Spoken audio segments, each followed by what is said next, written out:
नाज़रीन आदाब, 11 जून 2024 मुताबिक 4 ज़िलहिज्जा के अवधनामा 22 एडिशन में आपका खैर मकदम है। आप समाअत फरमाने जा रहे हैं अवधनामा में शाया अहम खबरों के खास हिस्से। वज़ीर आज़म नरेंद्र मोदी ने कल 9 जून को एनडीए इत्तेहाद की नई हुकूमत के 71 वज़रा के साथ हलफ ले लिया है और आज यानी 10 जून को तीसरी बार हुकूमत साजी में वज़ारत क़लमदान की तक़सीम का अमल अंजाम पाया। सभी अहम वज़ारतों पर बीजेपी का कब्जा हुआ। वज़ारत दाखिला, वज़ारत दिफा, वज़ारत ख़ारजा, वज़ारत मालियात जैसी अहम वज़ारतों की जिम्मेदारी उन्हीं बीजेपी लीडरों को सौंपी गई है जो दूसरी बार बनने वाली मोदी हुकूमत के आखिर में ये कलमदान रखते थे। मौसूल इत्तला के मुताबिक नई मोदी काबीना में अमित शाह को फिर से वज़ारत दाखिला और राजनाथ सिंह को फिर से वज़ारत दिफा की जिम्मेदारी सौंपी गई है। वज़ारत ख़ारजा एस जयशंकर के पास है और नितिन गडकरी के पास फिर से वज़ारत बराए रोड ट्रांसपोर्टेशन दिया गया है। इसके अलावा निर्मला सीतारमन को भी फिर से वज़ारत मालियात की जिम्मेदारी दी गई है। अश्विनी वैष्णव के हिस्से में वज़ारत रेल और इत्तलात व नशरियात आया है। मज़कूरा बाला बड़ी वज़ारतों से अलग बात करें तो हरियाणा के साबिक़ वज़ीर आला मनोहर लाल खट्टर को 2 वज़ारतें मिली हैं। उन्हें तवानाई और शहरी तरक्की का वज़ीर बनाया गया है। जितिन राम मांझी को MSME वज़ारत दी गई है। शोभा करंदलाजे MSME की वज़ीर ममलिकत होंगी। मध्य प्रदेश के साबिक़ वज़ीर आला शिवराज सिंह चौहान वज़ीर ज़राअत बनाया गया है, जबकि धर्मेंद्र प्रधान मरकजी वज़ीर तालीम बनाए गए हैं। आपको बता दें कि हिंदुस्तान की आज़ादी के बाद तारीख में पहली मरतबा वज़ीर आज़म नरेंद्र मोदी के साथ हलफ उठाने वाली वज़रा की कौंसिल में मुस्लिम अक़लियती बरादरी का एक भी नुमाइंदा शामिल नहीं था। ये पहला मौका है कि मोदी काबीना में किसी मुस्लिम रुकन पार्लियामेंट ने हलफ नहीं लिया है। पार्टी दफ्तर को खाली करने के मामले में सुप्रीम कोर्ट ने आम आदमी पार्टी को बड़ी राहत दी है। अदालत ने पार्टी को दिल्ली के राउज एवेन्यू में वाक़ अपना दफ्तर को खाली करने के लिए दी गई आखिरी तारीख में तोसी करते हुए उसकी मुद्दत अब 10 अगस्त तक बढ़ा दी है। पहले ये तारीख 15 जून थी। सलमान खान के घर पर रवा साल 14 अप्रैल को फायरिंग हुई थी और इस मामले में पकड़े गए एक मुल्जिम की पुलिस हिरासत में मौत हो गई थी। इस वाक़े के बाद महलूक मुल्जिम की मां ने बॉम्बे हाई कोर्ट में एक अर्जी दाखिल कर CBI से जांच कराने का मुतालबा किया था। इस अर्जी में उन्होंने सलमान खान को भी फरीक बनाया था, लेकिन बॉम्बे हाई कोर्ट ने सलमान को बड़ी राहत दी है। अदालत ने पीर के रोज हुक्म दिया कि अर्जी से सलमान खान का नाम हटाया जाए। खतीब अकबर मौलाना मिर्जा मोहम्मद अतहर और खतीबुल इरफान मौलाना मिर्जा मोहम्मद अशफाक की बरसी की मजलिस 9 जून को शब में 8:30 बजे लखनऊ के तारीखी हुसैनिया आसिफुद्दौला यानी बड़े इमाम बाड़े में मुनक्किद हुई। मजलिस का आगाज तिलावत कलाम पाक से कारी नदीम नजफी ने किया।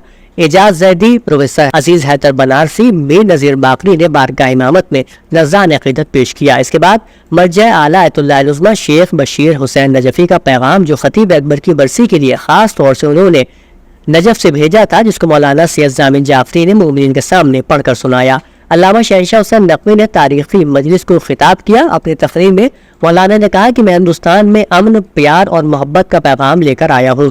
उन्होंने कहा कि न कोई सुन्नी दहशतगर्द है, न शिया दहशतगर्द है और न ही कोई हिंदू दहशतगर्द है। मौलाना ने कहा कि नौजवानों को ज्यादा से ज्यादा तालीम हासिल करना चाहिए, यही उनके मुस्तकबिल को बेहतर बनाएगा। मरकजी वजीर अमित शाह ने पीर को यूपी के वजीर आला योगी आदित्यनाथ से मुलाकात की है। CM योगी आदित्यनाथ ने एक बार फिर अमित शाह को मरकज में वजीर बनने पर मुबारकबाद दी। इम्कान है कि दोनों लीडरों के दरमियान उत्तर प्रदेश के लोकसभा इंतखाबी नताइज को लेकर बातचीत हुई है। इसके अलावा क़यास आराइयां की जा रही है कि अमित शाह और योगी आदित्यनाथ के दरमियान बीजेपी का अगला सदर कौन होगा, इस पर भी बातचीत का इम्कान है। अमेठी और रायबरेली लोकसभा हलकों में इंडियन नेशनल कांग्रेस की जीत का जश्न मनाया जाएगा। इंडियन नेशनल कांग्रेस की साबिक़ सदर सोनिया गांधी भी इस प्रोग्राम में शिरकत करेंगी। ये जानकारी अमेठी से कांग्रेस के रुकन पार्लियामेंट किशोरी लाल शर्मा ने दी है। शर्मा ने कहा कि कंद रस्म शुक्रिया से मुताल्लिक एक तकरीब का एहतमाम किया जाएगा। अमेठी और रायबरेली दोनों अजला से कारकुनान जमा होंगे। पहले ये प्रोग्राम फुरशतगंज में होना था, लेकिन अब ये प्रोग्राम भुवेगंज में होगा। इस प्रोग्राम में सोनिया गांधी, राहुल गांधी और प्रियंका गांधी शिरकत करेंगी और प्रोग्राम से खिताब करेंगी। ख्वाजा मोइनुद्दीन चिश्ती लैंग्वेज यूनिवर्सिटी लखनऊ में आलमी योगा डे के मौके पर राजभवन पोर्टल पर हलफ लेने के लिए वाइस चांसलर प्रोफेसर अनबिर सिंह की हिदायत पर नेशनल सर्विस स्कीम के कोऑर्डिनेटर डॉक्टर नलिनी मिश्रा के जरिए यूनिवर्सिटी के तमाम असातिज़ा के लिए एक तरबियती वर्कशॉप का इनेकाद किया गया। اس ورکشاپ میں ڈاکٹر نلنی مشرا نے پہلے یوگا کی اہمیت اور اس کی افادیت کے بارے میں گفتگو کی اور کہا کہ اس ورکشاپ کا بنیادی مقصد آن لائن یوگا حلف لینے کے بارے میں سب کو آگاہ کرنا ہے، لہٰذا انہوں نے اس کے لیے نہ صرف تفصیل سے معلومات فراہم کی بلکہ اس کے تعلق سے ایک ویڈیو بھی شیئر کی۔ اودنامہ میں شائع جہانما خبروں کے مطابق فلسطینی شہاب نیوز ایجنسی نے پیر کے روز اطلاع دی ہے کہ غزہ کی پٹی کے جنوبی علاقے رفح پر اسرائیلی بمباری کے نتیجے میں 5 افراد جاں بحق اور 30 سے زائد زخمی ہو گئے۔ ایجنسی نے کہا ہے کہ ہلاک اور زخمیوں کو خان یونس کے ناصر میڈیکل کمپلیکس اسپتال لے جایا گیا ہے۔ الاقصی ٹی وی نے قبل ازیں پیر کو عرب ورلڈ نیوز ایجنسی کے حوالے سے اطلاع دی تھی کہ مواسی کے مقام پر رفح سے بے گھر ہونے والے لوگوں کے خیموں کو اسرائیلی فوجیوں نے گولیوں کا نشانہ بنایا۔ فلسطینی ہلال احمر نے اعلان کیا ہے کہ وسطی غزہ کی پٹی میں المغازی کیمپ پر اسرائیلی حملے میں 12 افراد زخمی ہوئے۔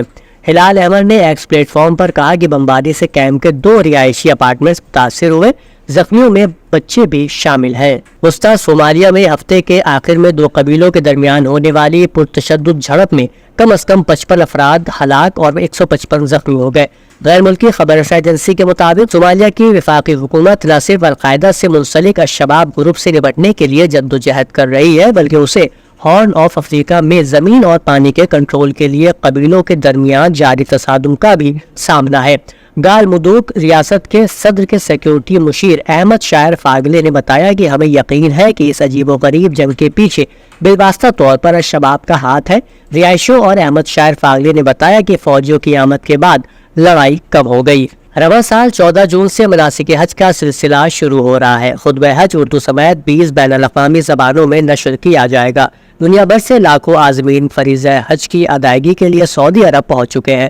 خطبہ حج اسمارٹ موبائل فون، حرمین شریفین کی ویب سائٹ اور منارت الحرمین پلیٹ فارم کے ذریعے بھی پیش ہوگا۔ افریقی ملک کانگو کے گاؤں پر دہشت گردوں کے حملے میں 41 افراد لقمہ اجل بن گئے۔ بین الاقوامی خبر رساں ادارے کی رپورٹ کے مطابق کانگو کے فوجی ترجمان نے بتایا کہ گزشتہ ایک ہفتے کے دوران مختلف مقامات پر دہشت گردوں کے حملوں میں ہلاکتوں کی تعداد 80 سے تجاوز کر گئی ہے۔ اقوام متحدہ کے ورلڈ فوڈ پروگرام نے غزہ کے سمندر میں قائم کی گئی عارضی امریکی بندرگاہ کے ذریعے امداد کی فراہمی معطل کر دی ہے۔ ورلڈ فوڈ پروگرام کی ڈائریکٹر سینڈی میک کین کی جانب سے امدادی سرگرمیاں معطل کرنے کا اعلان کیا گیا ہے۔ خیال رہے کہ غزہ کی امریکی بندرگاہ سے اسرائیلی فوج کی جانب سے مغویوں کی رہائی کا آپریشن کیا گیا تھا جس کے دوران 274 فلسطینی شہید ہو گئے تھے۔ سینڈی میک کین نے بتایا کہ اسرائیلی حملے میں ورلڈ فوڈ پروگرام کے 2 گوداموں پر راکٹ برسائے گئے جبکہ حملے کا ایک فرد زخمی ہو گیا۔ عالمی ادارے کے مطابق غزہ میں بھوک کے شکار فلسطینیوں کی امداد کے لیے عارضی امریکی بندرگاہ قائم کی گئی تھی۔ بیان میں مزید کہا گیا کہ امدادی کارکنوں کی سیکیورٹی کا جائزہ لینے کے لیے فی الحال کام روکا گیا ہے۔ اودنامہ میں شائع مضامین کو مکمل طور پر پڑھنے کے لیے اودنامہ کی ویب سائٹ www.awadnama.com پر وزٹ کریں اور ای پیپر پر کلک کریں۔